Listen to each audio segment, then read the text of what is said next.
Be ready for transcription.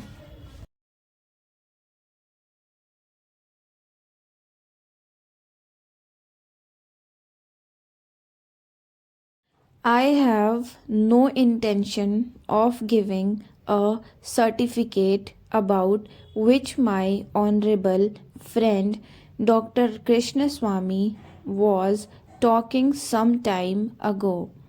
Since anything like a certificate being given by any member of the business community is likely to be misunderstood.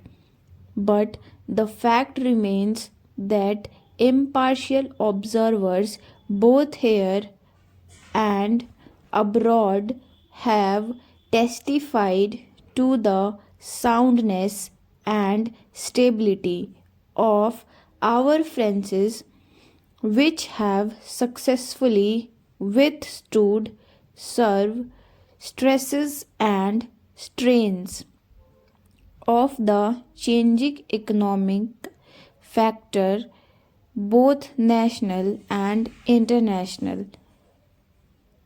And for this, the fullest possible credit is due to the wise handling of the situation by our present finance minister.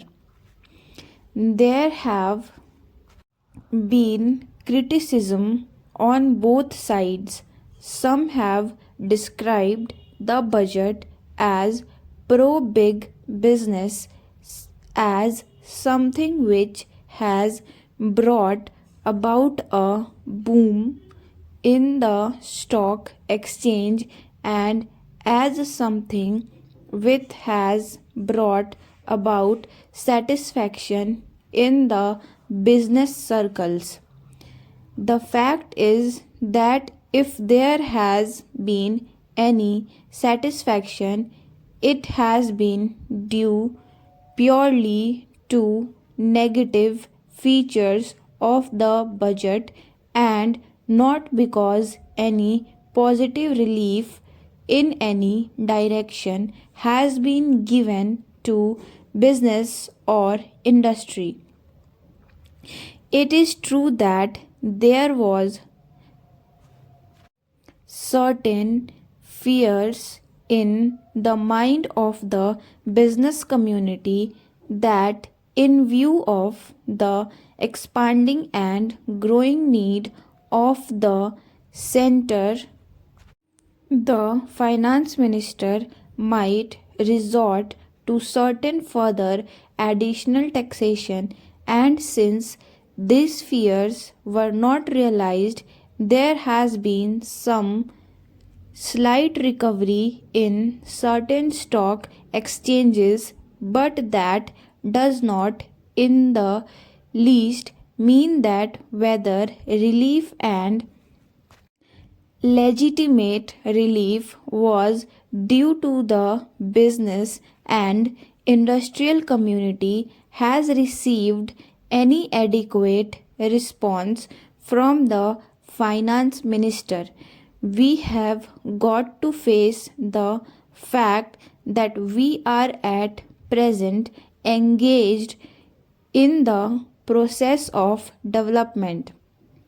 People who talk about UK and USA conveniently forget that these are the most highly industrialized countries in the world, or our taxation system, so long as we are engaged in expanding the building, our economy must be adjusted and linked with the requirement of the expanding economy, and should not be compared with the high taxation levels that may be prevalent in UK and USA. Friends have talked about unemployment, but whether the rising of the direct taxation levels will in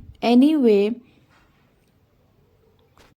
mitigate unemployment in a question that should be considered. If the finance minister give substantial relief in direct taxation, I think that might lead to an acceleration in the pace of development.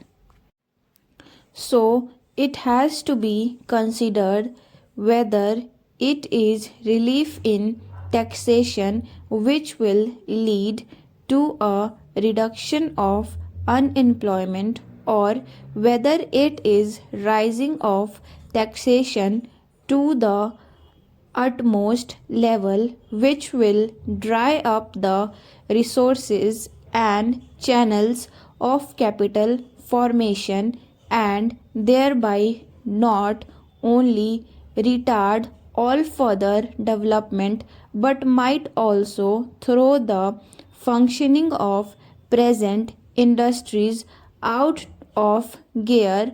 So, my submission is that when the taxation inquiry committee has been appointed, it is only logical to accept that no substantial changes in the taxation structure will made until the findings of that expert committee are known, until we know the incidence of taxation in the various sector of our economy. Now coming to the question of deficit finance, I am afraid that my esteemed friend's attitude was somewhat different from the line of opinion in the business and industrial community.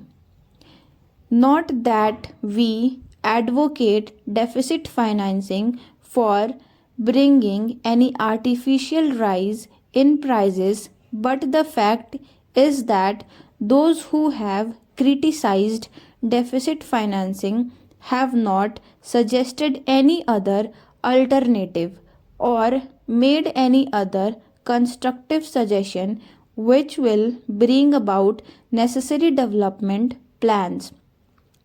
After all, the fact has got to be faced that whatever program we have set out in the national plan should go on unimpeded by any financial consideration.